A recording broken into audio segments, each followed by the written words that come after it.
I terminated the ridiculous and incredibly wasteful Green New Deal. I call it the Green New Scam.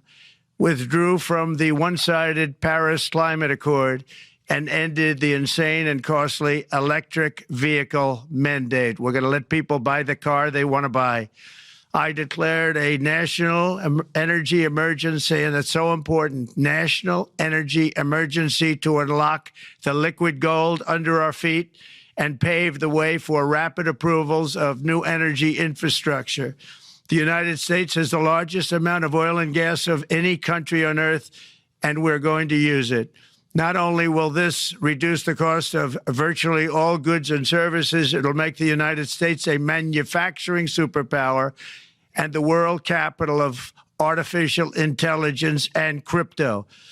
My administration has also begun the largest deregulation campaign in history, far exceeding even the record-setting efforts of my last term.